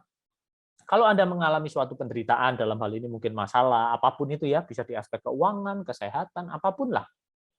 Kalau bagi Anda, bagi otak reptil Anda, bagi program atau database Anda, itu masih bisa dihadapi, Anda akan fight, Anda akan melawan. Contoh. Misalkan Anda seorang tenaga pemasar, Anda seorang marketing gitu ya, nggak closing gitu ya, misalkan nggak capek-capek target, atau Anda punya bisnis, kok bisnis Anda nggak kemana-mana, selama itu Anda masih bisa fight, Anda akan fight, mencari berbagai macam cara untuk bisa memecahkan masalah itu. Entah Anda belajar lebih giat lagi, merubah apapun, pokoknya dilawan gitu loh intinya. Anda masih tetap berupaya bagaimana supaya masalah ini bisa selesai. Tujuannya apa? Supaya Anda terhindar dari penderitaan ini, nggak dapat omset dalam kasus ini. Anda paham ya? Jadi itu melawan maksudnya. Nah, kalau bagi database Anda ini sudah nggak bisa dilawan kayaknya, Anda sudah mentok, bagi Anda sudah ya sudah, saya sudah berupaya, tapi kok nggak bisa, Anda akan masuk ke fase ini biasanya. Anda akan bertahan. Ya sudah, freeze istilahnya, bertahan. Ya menerima keadaan, lah gimana? Saya sudah berusaha, nggak bisa, nggak mampu, saya sudah optimal, ya sudah, yang bisa saya lakukan apa? Ya wis tak terima keadaan ini. Tapi Anda harus bisa membedakan 2 fase ini ya. Pastikan Anda sudah berupaya dengan bukan cukup optimal ya. Pastikan Anda sudah berusaha semaksimal mungkin, baru Anda bisa masuk ke fase berikutnya. Kalau enggak, jangan-jangan ini hanya untuk pelarian saja. Karena Anda nggak berani menghadapi permasalahan Anda, nggak berani menghadapi tantangan yang ada di depan Anda menerima keadaan. Pastikan Anda sudah fight-nya sudah maksimal gitu loh. Ya, jadi kalau bagi database Anda sudah maksimal, nggak bisa, dia akan masuk ke fase bertahan atau menerima keadaan. Ya sudah, gimana lagi gitu loh. Begitu Anda bertahan, tapi tetap saja keadaannya semakin memburuk, biasanya otak reptil akan menjalankan program yang ketiga, yaitu lari atau flight, menghindar sudah. Ya, dan biasanya kalau orang sudah lari, ini biasanya dia akan mencari pembenaran untuk membenarkan tindakannya. Kan biasa, manusia itu nggak suka kalau disalahkan. Betul apa betul? Ya, kita nggak suka disalahkan, kita suka nyalakan. Gitu. Makanya ada istilah kambing hitam. Gitu. Kasihan kan kambing putih disalah-salahin jadi hitam. Anda benar terus gitu. Kita nggak pernah salah gitu. Orang lain kok yang salah. Ya, orang yang sudah masuk dalam fase lari biasanya akan mencari pembenaran. Misal kalau tadi contoh bisnis, contoh misalkan perjodohan. Ini paling sering nih contoh perjodohan misalnya. Dia tahu nih harus punya target, harus punya pasangan di usia sekian misalkan gitu ya. Dia masuk di fase pertama nih, melawan, berupaya gimana caranya, pokoknya aku harus dapat pasangan nih. Dia sudah mempercantik diri, fisiknya macam-macam lah, upaya sudah dilakukan.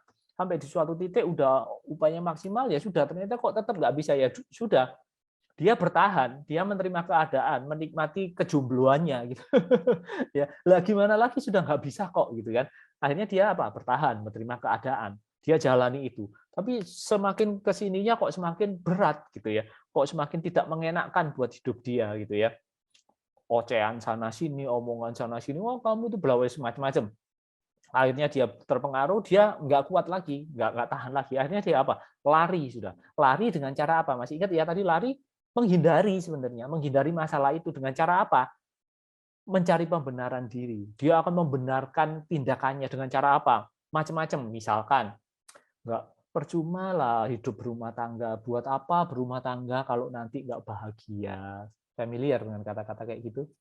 Ngapain membangun rumah tangga kalau kita nggak saling cinta, nggak bisa saling pengertian, daripada nanti membangun rumah tangga nanti putus di tengah jalan. Mending nggak usah berumah tangga, enak hidup bebas, jomblo, nggak ada yang ngatur, mau ke ini bisa, ke situ bisa. Ini kan sebenarnya pembenaran. Ini kan sebenarnya pembenaran tindakan dia, bahwa dia lari, sudah nggak bisa lagi melakukan apa-apa dengan masalah ini gitu loh. Nah, ini cilakanya gitu loh. Manusia itu kalau lari dari suatu masalah, menghindar dari suatu masalah, dia selalu mencari pembenaran untuk membenarkan tindakannya. Ini yang menyebabkan seseorang nggak bisa belajar dari pengalamannya dia. Ini yang membuat sebenarnya Anda tanpa Anda sadari, Anda memprogram diri Anda dengan program bahwa hidup berumah tangga itu tidak mengenakan. Akhirnya jadi lingkaran setan. Orang seperti ini ya sampai kapanpun sulit untuk berumah tangga. Karena tanpa dia sadari, pembenaran yang dia pakai itu memprogram dirinya sendiri sebetulnya. Berumah tangga itu nggak tentu bahagia.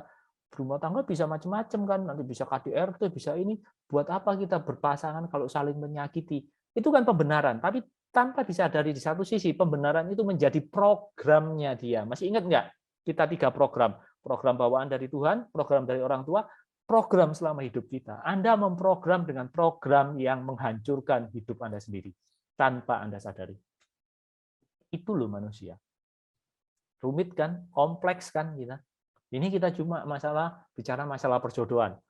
Bagaimana kita bicara dengan aspek keuangan, aspek relasi dengan keluarga, masalah bisnis pekerjaan. Banyak teman-teman, sampai besok kita webinar. Makanya sebenarnya teman-teman, ini saya mau tekankan lagi ke teman-teman. Kalau kita mau jujur ya dengan diri kita sendiri, kalau kita mau merendahkan hati sedikit saja, kita sadar kok bahwa banyak hal yang tidak kita ketahui daripada yang kita ketahui. Buat apa sih kita sombong? Buat apa sih kita tinggi hati merasa sudah tahu semuanya, nggak perlu belajar lagi, nggak perlu training lagi? No lah. Kalau kita semakin menyadari diri kita sendiri, kita semakin tahu kok banyak hal yang tidak aku ketahui sebetulnya. Betul tidak? Boleh nggak yang setuju chat ke saya? Supaya saya memastikan Anda masih ada di situ ya. Ada nggak nih? Setuju?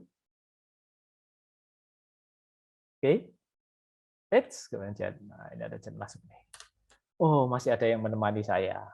Pak Dedi, Pak Yovandi, Bu Sani, thank you responnya ya. Jadi teman-teman, nggak ada sih sebenarnya yang bisa kita sombongkan dalam hidup kita.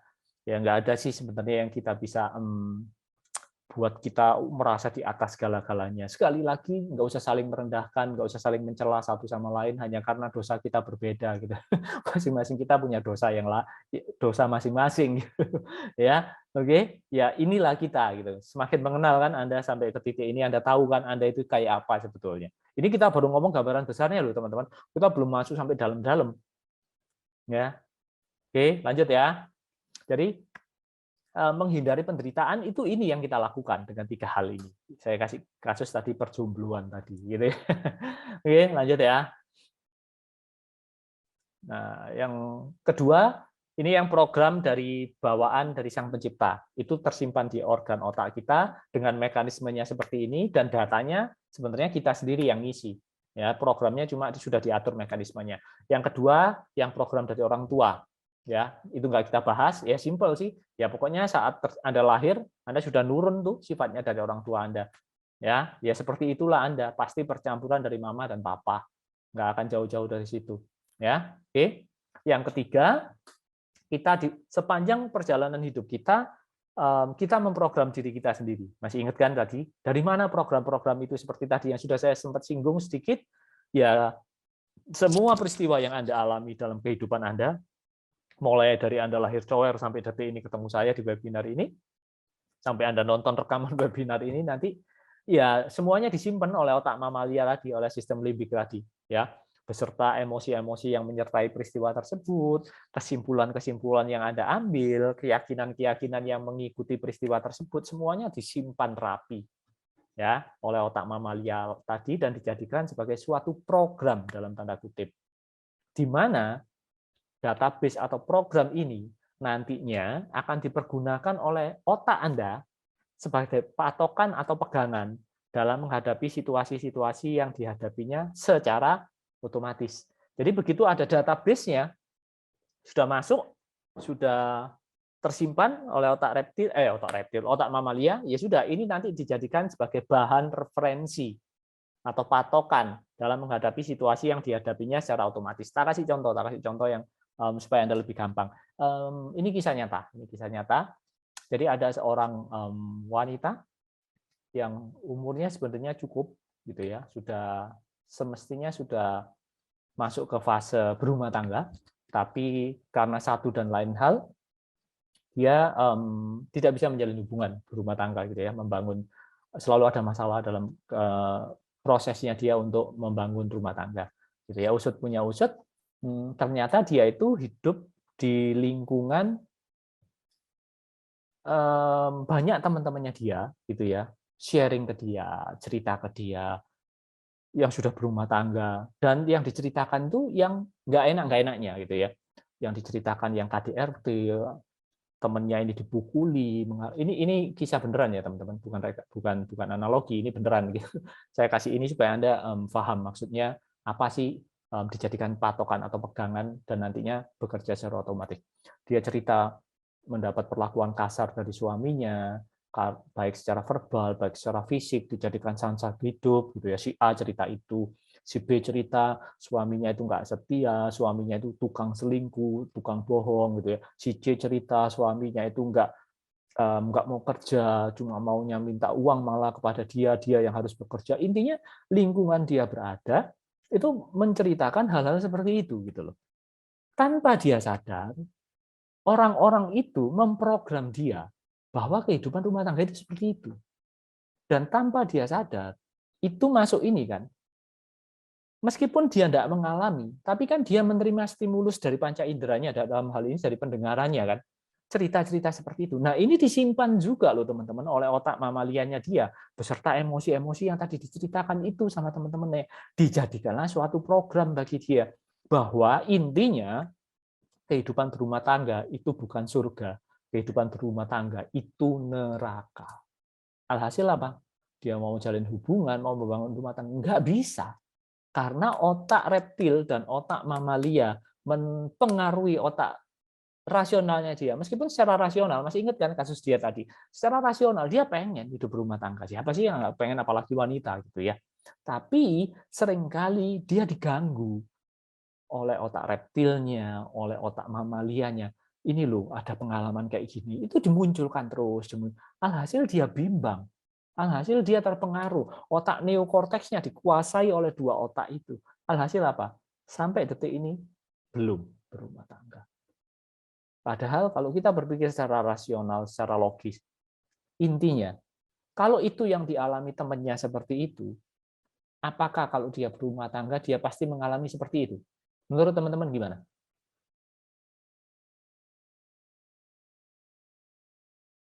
Bisa nggak saya dibantu?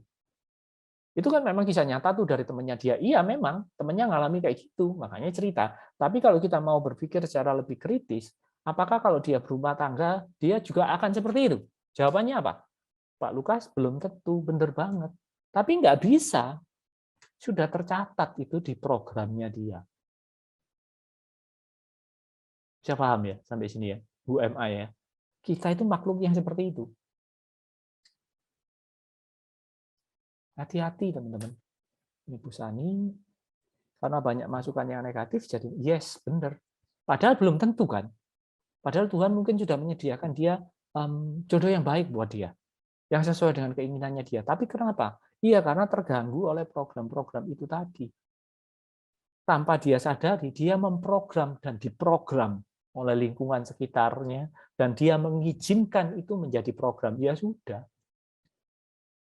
Sama kan dengan aspek yang lain. Aspek perjodohan ini. Aspek Anda bisnis, pencapaian target-target hidup Anda, kan ya ini juga sama kan. Nggak ada bedanya. Sama persis. Jadi sebenarnya manusia ini ya di drive 3 program itu, wes bulet aja itu tok sebetulnya. Cuman yang jadi masalah sekali lagi programnya ini loh. Paham ya sampai sini ya? Oke, saya lanjut ya. Nah, tadi kita sudah simpulkan. Dari situ kita menyimpulkan bahwa manusia itu perilaku dasarnya mencari kesenangan, menghindari sengsara. Kemudian kita dari penjelasan ini kita juga bisa kita simpulkan lagi dari cerita-cerita saya barusan, dari ternyata kita ini diprogram oleh lingkungan sekitar, oleh orang terdekat kita, bahkan oleh diri kita sendiri, entah sadar entah tidak. Akhirnya kita juga bisa menyimpulkan sebenarnya teman-teman, cara berpikir manusia itu juga cuma dua doang. Gitu. Kalau tadi perilaku dasar manusia cuma dua, cara berpikir manusia, saya dan Anda, kalau kita ngomong kita manusia, ya cuma dua ini. Gitu. Yang pertama, cara berpikir yang cepat, otomatis, tanpa upaya keras, dan intuitif. Nah, ini kalau Anda sering baca-baca, sering ikut training, seminar, ini kita sebut sebagai pikiran bawah sadar. Kita kelompokkan. Tadi kan 3 sebetulnya. 3 ini kita mampatkan lagi oleh teori yang lebih modern. Otak reptil sama otak mamalia, itu kita kelompokkan jadi 1. Ini adalah kedua otak yang berpikirnya, masih ingat kan tadi kan, cepat, otomatis, nggak pakai mikir, tanpa upaya keras, dan sifatnya intuitif, langsung ting ting ting keluar berdasarkan referensi atau program yang sudah tersimpan. Ini yang kita sebut sebagai pikiran bawah sadar. Jadi 2 itu kita sebut pikiran bawah sadar. Semakin paham ya? Kalau Anda mungkin dulu sering dengar pikiran bawah sadar apa, sebenarnya ini. Jadi ini cara berpikir manusia. Yang kedua, cara berpikir manusia adalah lambat, analitis, terstruktur, perlu upaya yang cukup keras. Ini yang kita sebut sebagai pikiran sadar. Jadi nggak otomatis, harus mikir dulu, gitu. Butuh upaya dulu, gitu ya. Disusun kronologisnya, baru bisa baru mudeng bahasa Jermannya, gitu ya. Jadi perlu upaya yang keras, butuh konsentrasi kayak gitu. Ya, ini yang kita sebut sebagai pikiran sadar. Jadi yang pertama ini, yang kedua ini.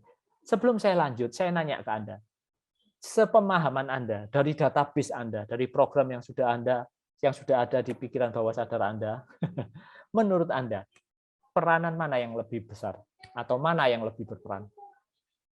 Nomor 1 atau nomor 2? Yang berperan besar dalam kehidupan seseorang, yang mana? Bentar. Pak Lukas, semuanya saling mengisi. Iya benar, saling mengisi. Tapi kalau pertanyaannya, mana yang lebih berperan? Bapak pilih yang mana? Teman-teman yang lain?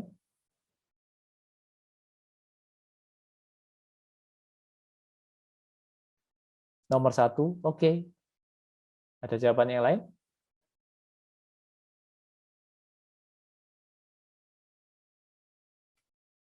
Nggak ada?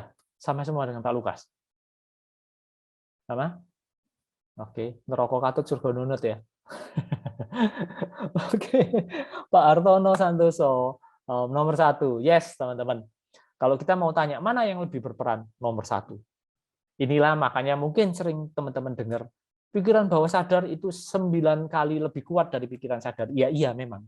Karena pikiran bawah sadar ini yang berperan. Kenapa? Karena cepat, otomatis, tanpa upaya keras. Ingat ya, manusia itu makhluk yang mencari kesenangan, menghindari sengsara. Benar nggak? Kalau bisa cepat, ngapain lama? Siapa sih di sini yang mau dipersulit kehidupannya? Siapa sih di sini yang mau dibuat ruwet hidupnya? Enggak kan? Anda pengennya cepat, hasilnya bagus, sesuai dengan harapan Anda. Artinya itu kan sudah intuisi dasar kita di otak reptil.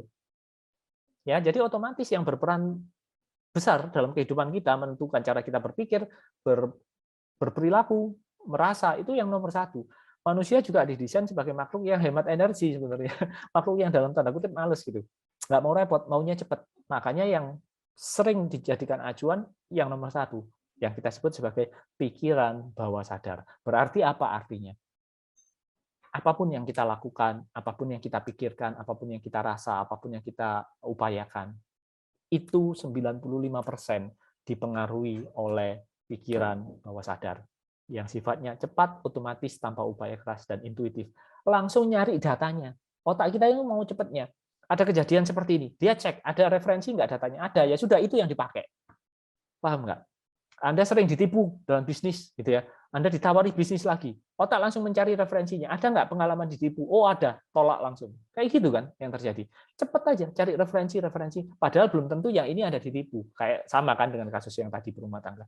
Padahal ini belum tentu ditipu. Tapi karena otak berpikirnya mau gampangnya, mau cepet, yang otomatis, ya itu yang diambil pengalamannya itu. Oh dulu kamu ditipu, ya udah sekarang berarti ditipu, nggak usah, gitu loh. Paham ya? Berarti dari sini apa sih dampaknya bagi kehidupan kita? Karena manusia itu lebih didrive oleh pikiran bawah sadar. Dampaknya apa? Ternyata manusia itu lebih emosional dari yang dikira. Kita punya logika, tapi kalau kita mau jujur, seringkali logika kita dikalahkan oleh emosi, oleh perasaan. Yaitu tadi, karena dua otak tadi, masih ingat nggak? Otak reptil, otak mamalia, atau yang kita sebut pikiran bawah sadar, selalu mengintervensi dan menguasai otak neokortek atau pikiran sadar kita. Jadi sebenarnya kita ini makhluk yang didrive oleh emosi. Kita lebih emosional kok dari yang kita kira. Ya, sebenarnya ini tujuannya baik supaya manusia nggak kayak robot kan. Anda punya perasaan. Tapi kalau kita mengelolanya nggak benar, ini akan jadi masalah. Paham ya teman-teman sampai sini ya? Oke. Yang berikutnya adalah apa dampaknya? Ya, kita seringkali membuat kesalahan dalam membuat keputusan. Karena apa? Itu tadi, logika sering diganggu oleh emosi. Artinya sering terjadi konflik batin antara pikiran bawah sadar dan pikiran sadar. Dan cilakanya adalah hampir bisa dipastikan yang menang yang bawah sadar karena kekuatannya dia hampir 95%. Tadi kita udah belajar kan, yang berperan, yang cepat, yang otomatis, yang nggak pakai mikir. Berarti yang jadi sumber permasalahan adalah bagaimana isinya database kita, program-programnya kita, itulah yang mempengaruhi kehidupan kita. Itulah Anda. Ya, oke, lanjut sebentar ya, sebentar kita selesai. Jadi kalau kita mau simpulkan, sebenarnya proses penciptaan manusia itu, manusia diciptakan sebagai makhluk yang paling sempurna pasti. Makanya ada statement bahwa manusia itu diciptakan sesuai dengan gambar dan citra Allah. Tuhan menciptakan kita, menyematkan kita program bawaan dari lahir, tujuannya baik untuk keberlangsungan hidup kita, supaya kita bisa bertahan hidup, bisa mewujudkan impian-impian kita, dan lain sebagainya. Tuhan sudah menciptakan itu. Makanya kita ada ciptaan yang paling sempurna dibandingkan ciptaan-ciptaan yang lainnya. Setuju ya? Agama apapun, setahu saya, mengajarkan itu gitu ya. Kalau kita makhluk ciptaan yang paling sempurna. Dan perlu kita sadari juga bahwa manusia ini sebenarnya saat proses penciptaan sudah diperlengkapi dengan apapun yang dibutuhkan untuk menjadi apapun. Sebenarnya potensi-potensi yang kita perlukan untuk menjadi apapun yang kita inginkan, Tuhan sudah taruh itu. Kita sudah punya talenta-talenta masing-masing. Kita sudah punya panggilan hidup masing-masing. Tuhan sudah menaruh itu. Ya, artinya sebenarnya manusia ini sudah didesain, menurut Anda, kehidupannya itu happy ending atau sad ending sebenarnya, menurut Anda? Boleh nggak saya dibantu? Akhirnya penuh kebahagiaan atau dalam prosesnya itu penuh air mata, kesedihan sampai akhir gitu, sampai dipanggil pulang? Yang mana menurut Anda? Sebetulnya ya, sebenarnya fitrahnya. Pak Lukas happy ending, betul? Ada jawaban yang lain?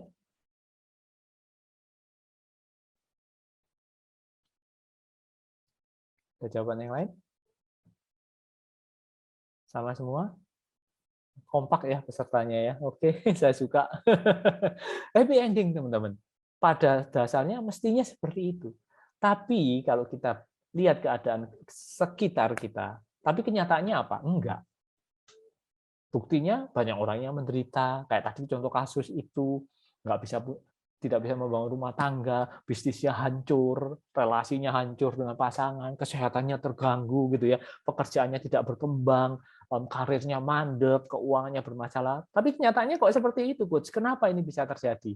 Kalau ada pertanyaan seperti itu ya jawabannya teman-teman tahu kan sudah ya. Ya karena banyak di dalam otak kita, dalam database kita, banyaknya program-program yang bukan membuat kita bisa mencapai apa yang Tuhan sudah tetapkan. Tapi lebih banyak program-program yang bersifat mengganggu, yang bersifat menghambat. Sehingga apa yang sudah digariskan itu dari awal, itu terganggu. Ibaratnya tertumpuk oleh sampah-sampah program-program virus tadi yang bermasalah itu. Sehingga potensi Anda nggak keluar, program yang sudah seharusnya baik untuk Anda nggak kelihatan, karena tertumpuk oleh sampah-sampah itu, teman-teman. Berarti dari sini kita bisa belajar kan, sebenarnya tugas manusia di samping memang seperti yang tadi kita sudah bahas, tugas kita lah untuk bertanggung jawab, membersihkan program-program yang tidak memberdayakan itu, membersihkan program-program yang menghambat tadi itu. Supaya apa? Supaya potensi kita muncul, supaya program-program yang baik itu bisa running, nggak dihalangi oleh program-program yang bermasalah yang kita dapatkan dari orang tua, yang kita dapatkan dari perjalanan hidup kita. Itu loh sebenarnya tugas kita. Betul tidak? Sehingga fitrah kita bisa, intinya kita bisa kembali ke fitrah asal kita, yaitu happy ending.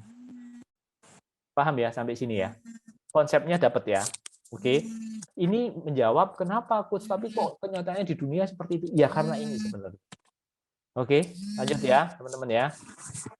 Nah, dari sini sekarang kita mau simpulkan yuk bareng-bareng gitu ya. Bentar. Ya. Bentar ya. Saya ini dulu ya, saya mute dulu ya.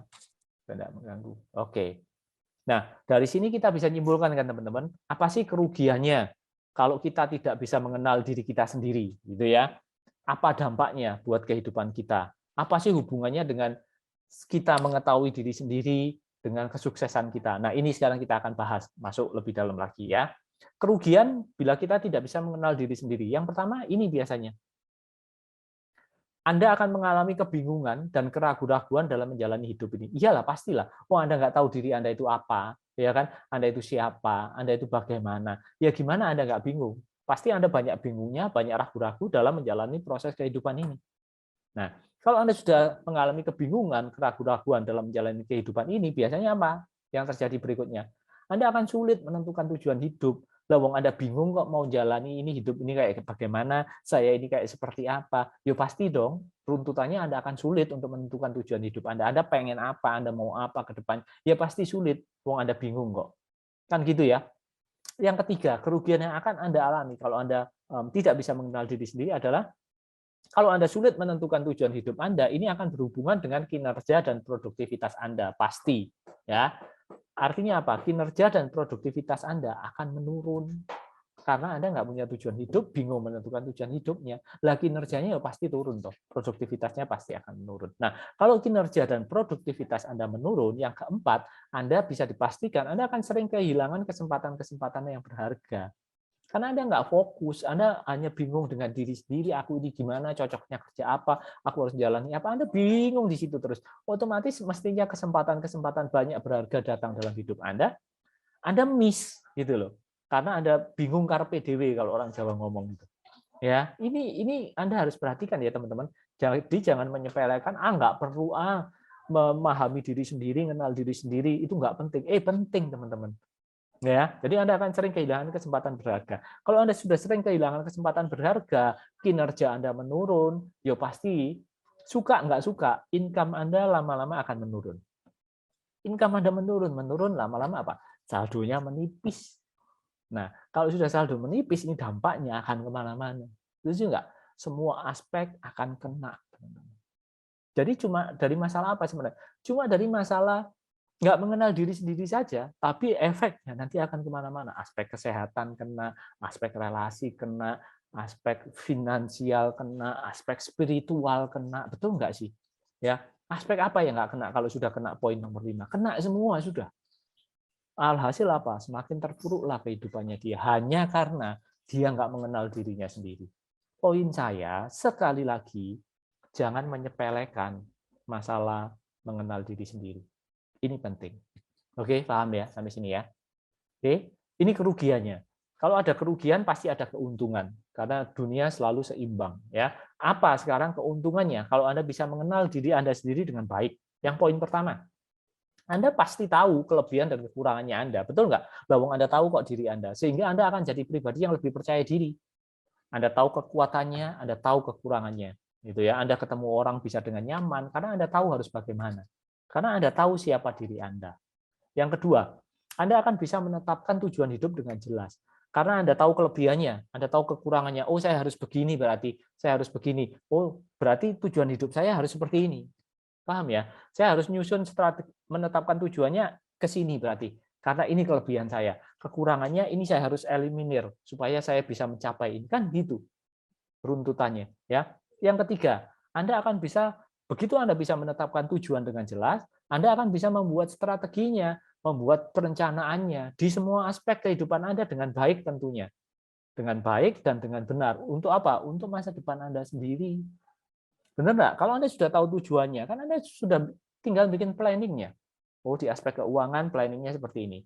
Aspek relasi perjodohan saya harus seperti ini. Aspek bisnis, pekerjaan, karir saya harus seperti ini. Karena apa? Karena Anda tahu kelebihan Anda apa, kekurangan Anda apa, passion Anda juga sudah tahu kok kalau Anda bisa mengenal diri Anda sendiri. Sehingga Anda nggak bingung, Anda tahu, oh saya cocoknya kerja ini nggak cocok karena saya kurang di sini. Misalkan Anda tahu nih kekurangan Anda nggak bisa berkomunikasi gitu ya. Ya sudah, mungkin kalau Anda mau melakukan pekerjaan yang supaya nggak bertabrakan dengan kekurangan Anda, ya pilih pekerjaan yang misalkan apa kelebihan Anda. Oh, Anda itu orangnya ulet, ya cari pekerjaan yang membutuhkan keuletan misalnya. Jangan melakukan pekerjaan yang butuh bicara dengan orang lain, kan gitu kan. Jadi Anda bisa tahu harus memilih bidang pekerjaan apa yang Anda harus lakukan. Ini kan bukannya luar biasa, teman-teman. Kalau Anda bisa mengenal diri Anda sendiri dengan baik. Sehingga Anda nggak buang waktu, nggak buang tenaga, jangan-jangan Anda berlari di jalur yang salah. Sehingga di suatu titik di masa tua Anda nyesel, aduh salah aku ternyata. Itu salah satu dampak you nggak kenal dirimu sendiri soalnya. Paham ya? Yang keempat, apa keuntungan bisa mengenal diri sendiri? Anda bisa menemukan potensi diri yang mungkin selama ini terpendam. Terpendam dengan program-program yang tadi itu loh. Program-program yang tidak memberdayakan itu biasanya memendam mutiara Anda. Permata Anda ini sebenarnya permata, tapi karena dipendam, ditumpuki oleh hal-hal seperti itu, Anda nggak tahu potensimu itu apa. Padahal potensi Anda itu sebenarnya banyak. Karena Tuhan memberikan kita masing-masing punya talenta-talenta tertentu untuk mencapai tujuan hidup kita.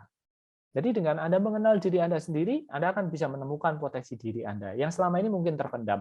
Yang kelima, Anda akan jadi pribadi yang mudah mengelola emosi karena Anda tahu kalau begini saya marah, kalau begini berarti Anda bisa mengatur respon Anda terhadap semua peristiwa yang hadir dalam hidup Anda. Bukankah ini luar biasa, teman-teman? Oke. Apalagi keuntungannya? Yang keenam, Anda bisa menerima dan mencintai diri Anda apa adanya, bisa mencintai diri Anda sendiri. Tak kasih tahu ya teman-teman ya, sebelum Anda bisa menerima apapun dalam hidup ini secara utuh, secara sepenuh-penuhnya, Anda harus bisa menerima dan mencintai diri Anda sendiri. Itu kuncinya. Tak ulangi ya. Sebelum Anda bisa menerima segala sesuatu dalam kehidupan ini secara utuh, secara sesuai yang Anda harapkan, Anda harus sudah bisa menerima dan mencintai diri Anda sendiri. Banyak orang yang bermasalah dalam kehidupannya, dalam profesi saya sebagai seorang terapis juga banyak masalah tidak bisa mencintai diri sendiri, merasa tidak nyaman dengan dirinya, merasa insecure, itu menjadi hambatan dia dalam mencapai apa yang dia inginkan. Jadi bisa menerima dan mencintai diri sendiri itu akan Anda dapatkan kalau Anda tahu siapa diri Anda gitu loh. Tahu kelemahannya apa, kekurangannya apa.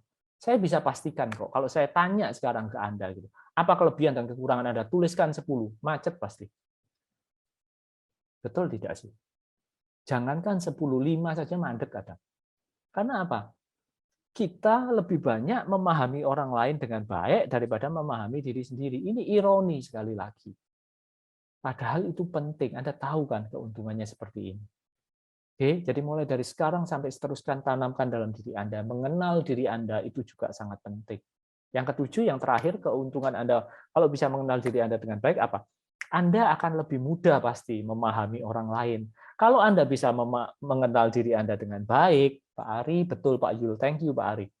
Kalau Anda sudah mengenal diri Anda dengan baik, Anda pasti bisa mudah memahami, menghargai orang lain. Sehingga apa? Sosialisasi Anda bagus, relasi Anda dengan orang lain bagus, hubungan Anda dengan pasangan, dengan orang tua, dengan anak, dengan tim, dengan rekan kerja, dengan siapapun, pasti akan jauh lebih bagus. Dengan hanya Anda lebih mengenal diri Anda sendiri dengan baik. Kan gitu, teman-teman. Sebenarnya ada banyak banget keuntungan yang bisa Anda dapatkan dengan hanya mengenal diri Anda sendiri. Tapi 7 poin ini saya rasa cukup menyadarkan Anda, membangunkan Anda dalam tanda kutip untuk mulai dari sekarang sampai seterusnya memahami aku harus mengenal diriku sendiri dengan lebih baik karena banyak keuntungan yang bisa aku dapatkan dengan mengenal diriku sendiri. Itu poinnya. Anda masih ingat kan manusia mencari kesenangan dan menghindari penderitaan. Sama, Anda kan tahu nih kerugiannya apa kalau nggak mengenal diri sendiri. Keuntungannya apa? Saya percaya otak Anda saat ini akan berpikir, entah Anda sadar entah tidak, dia akan mengarahkan Anda untuk bisa mengenal diri Anda dengan baik. Tinggal Anda mau apa tidak.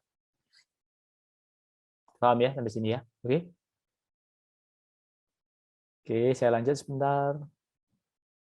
Nah, bagi teman-teman yang merasa ini penting, aku mau belajar untuk bisa mengenal diriku dengan lebih baik lagi, untuk mengetahui potensi-potensi diriku, aku pengen tahu nih aku cocoknya di pekerjaan apa, misalkan aku ini kelemahannya apa, kelebihanku apa, kemudian Anda pengen tahu program-program apa yang menghambat dalam hidup Anda, bagaimana untuk bisa mencintai diri Anda sendiri.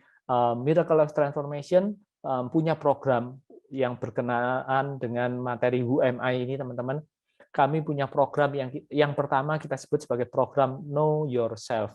Di sini kita akan lakukan secara personal, tentunya nggak mungkin bersamaan seperti ini, kita lakukan personal secara one-on-one. Di sini Anda akan dibimbing, Anda akan diajak bersama-sama untuk memahami, mengetahui siapa sih diri Anda, apa kelemahan Anda, apa kekurangan Anda bagusnya seperti apa yang menghambat diri Anda. Pak Hartono mohon izin live, Pak, baterai lu 3%. Iya, Pak Hartono, sama-sama, Pak. Nanti bisa diakses rekamannya, Pak Hartono, nggak apa-apa. Ya, nanti saya share linknya di grup ya, Pak Hartono. Oke, thank you, Pak, untuk kebersamaannya. Jadi, program Know Yourself ini akan membantu Anda untuk menemukan, untuk mengenal lebih dalam lagi siapa sih diri Anda. Sehingga Anda akan memperoleh keuntungan-keuntungan yang tadi itu. Ya, ini kita lakukan secara personal. Apa hambatan Anda, apa di masa lalu yang mengikat Anda, yang membuat Anda kok berperilaku seperti sekarang, kok Anda mengalami dalam tanda kutip misalnya kesialan-kesialan dalam hidup dan segala macam. Itu adalah tujuan kita adakan program Know Yourself. Sekali lagi ini kita lakukan secara personal, one on one. Jadi enak, Anda nggak perlu khawatir terekspos masalah Anda dengan teman-teman yang lain karena kita lakukan secara personal. Kemudian kita juga dukung juga dengan program konseling dan terapi. Kalau misalkan teman-teman udah tahu nih, oh saya di sini nih kelemahannya, kelebihannya ini, saya harus begini-begini. Nah, caranya untuk melepaskan program-program tadi, program-program yang negatif yang tanpa Anda sadari diprogram oleh lingkungan, tanpa Anda sadari Anda memprogram diri Anda sendiri seperti contoh tadi yang saya sampaikan, program konseling dan terapi ini akan sangat membantu Anda untuk lepas dari program-program itu. Sehingga sampah-sampah ini kami akan bantu bersihkan sehingga permata ini akan muncul. Mutiara yang sesungguhnya, potensi Anda yang sesungguhnya akan muncul. Itu tujuan dari program konseling dan terapi. Jadi dua program ini sangat relate dengan materi kita tentang UMI. Jadi kalau Anda sudah memutuskan, Anda sudah berpikir ini penting, saya harus mengetahui diri saya sendiri, supaya saya enak menjalani hidup ini, tahu apa yang harus saya kerjakan, apa yang nggak boleh saya kerjakan, bidang apa yang cocok buat saya, dan lain sebagainya. Dua program ini akan sangat membantu Anda. Ya, boleh Anda ambil dua-duanya langsung boleh, Anda mau satu-satu juga boleh. Tensi Anda apa. Oke, jadi materi malam hari ini UMI sudah selesai. Terima kasih untuk kebersamaan Anda, terima kasih untuk sebenarnya. Itu ya. Oke, kalau Anda masih dengar suara saya, kalau nggak ada yang mau ditanyakan, webinar malam hari ini dengan berdoa bersama ya teman-teman. Kita bersyukur, kita berterima kasih Tuhan sudah mempertemukan kita malam hari ini. Kita sudah dapat banyak belajar hari ini dan kita percaya lewat webinar malam hari ini, Tuhan sudah merencanakan sesuatu yang indah buat kita semua. Ya, yuk kita berdoa, kita mulai.